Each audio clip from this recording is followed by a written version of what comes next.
20 বছরে আজমলের দুর্গ কি ভাঙতে পারবে রেজাউল করিম চৌধুরী?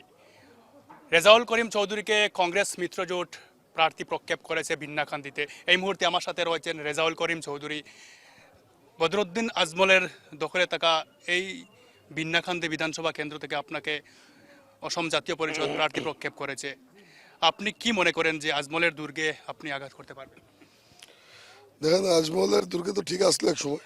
দেখো, এখন আজমলের দুর্গে না, এটা এই দুবড়ির পর থেকে এই দুর্গ অটোমেটিক শেষ হয়ে গেছে। এবার বিন্দাকান্দি সমষ্টির রাইজে আমাদের পক্ষে আছে। আপনি আমার লোকে যদি একদিন টোর করেন বা আমাদের মিটিংগুলো কভার করেন আর আজমল সাহেবের মিটিং কভার করেন, তো দেখতে পারবেন। সেখানে কথা হয়ে গেছে, আজমল সাহেবের রাজনীতি একজন এবার বিন্দাকান্দির সমস্যার মেইন মুদ্রা হইল পাবলিকের উন্নতি লাগে, পাবলিকের রাস্তাঘাট ভালো লাগে, ড্রেন ভালো লাগে, যুবকের চাকরি লাগে, শ্রমিকের কাম লাগে, কৃষকের সম্মান লাগে। এটা যে মুদ্রা বিন্দাকান্দি সমষ্টির আমার অপোজিশন যে আজমল সাহেব, আমরা চাচা বলে বলি, সবাই চাচা বলে জনজাত, একজন বয়সাল মানুষ, 85 দিন 90 বছরের মানুষ, আর আমি 46 ইয়ার্স।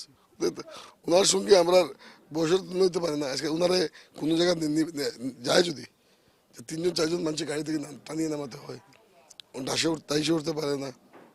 বেমারি বুজুর্গ মানুষ, দুবড়ি থেকে হারা হওয়া মানুষ, থাকা হওয়া মানুষ, বেসাকি কে সাহারা চলনে वाला মানুষ। ওনার এখন দিন চলে গেছে। আজ বোধহয় চমক আসছিল এক সময়, এখন চলে গেছে। এখন একমাত্র বিন্দাকান্দিতে আমার চাচা একমাত্র টাকার গান্দা খেল খেলতে আছে, আর লোককে পাবলিককে কেনা বেচার কথা কইতে আছে। আজকে আপনি দেখেন, এই আসাম গণ পরিষদ দলের প্রার্থীকে ওপেন বলছে, তোমার তোমার কি লাগে, আমার সে নিয়ে নয়, আমার সমর্থন করে দাও। একজন রুলিং পার্টির ক্যান্ডিডেটকে আজমল সাহেব ডাইরেক্ট মিডিয়াতে অফার করছে, কি লাগে, কি পয়সা পত্র লাগে, নিয়ে যাও। তো এটাই ওনার পলিসি। উনি একটি শ্বেতপত্র প্রকাশ করেছেন, যেখানে উনি উল্লেখ রয়েছে যে উনি বিন্নাকান্দিতে অনেক চাকরি দিয়েছেন, অনেক বেকার যুবকদেরকে কাজে লাগিয়েছেন। সেটাকে নিয়ে আপনাকে বলেছেন যে রেজাউল করিম চৌধুরী কিছু করেননি বিন্নাকান্দি মানুষের হয়ে। বা আমি কোনো এমএলএ নেই, না মন্ত্রী হইলাম, আমি সাধারণ মানুষ। উনি তো এই সমষ্টির 20 বছর থেকে ওনার পরিবার থেকে এমএলএ হইতে আছে। আমার বাবা যে সময় এমএলএ ছিল, 1450 চাকরি বিনামূল্যে গরিবের ছেলেকে ডাকে ডাকে সরকারি চাকরি দিচ্ছে। উনি চাকরি দিচ্ছে কি জানেননি? আজমল সুপার বোর্ডের হোস্টেলের চৌকিদারের চাকরি, আজমল সুপার বোর্ডের এই মানে আপনার হসপিটালের ল্যাট্রিন সাফা করার চাকরি, আজমল সুপার বোর্ডের হোস্টেলের কিচেনের কাম করার চাকরি, 10,000 12,000 বেতনের চাকরি। এটা দিয়ে বাবা দিতে আছে। কথা বুঝছেন? এটা টোটাল একটা ফ্লপ ওনার। আপনি দেখেন যে এইবার চাচার চির বিদায় নিব। চাচার মুখে খালি বিন্দাকান্দি জনতা কোনো উন্নতি শুনতে আসে না, খালি গালি গালি। কি গালি গাইতে আছে আমি আপনার নিউজ লাইভে বলতে পারবো না। এত বাজে ধরনের গালি ভাষা ইউজ করতে আছে, আমাকে করতে আছে, জমিয়ত উলামা হিন্দকে করতে আছে, নদারুল তামিরকে করতে আছে।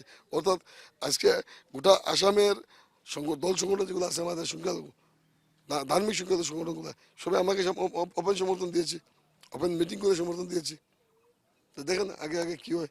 আসামউদ্দিন অবশ্যই বড় না, এই বিন্দাকান্দি সমষ্টির যেগুলো আলিমুলামা আছে এগুলো বড়, সময় কইব।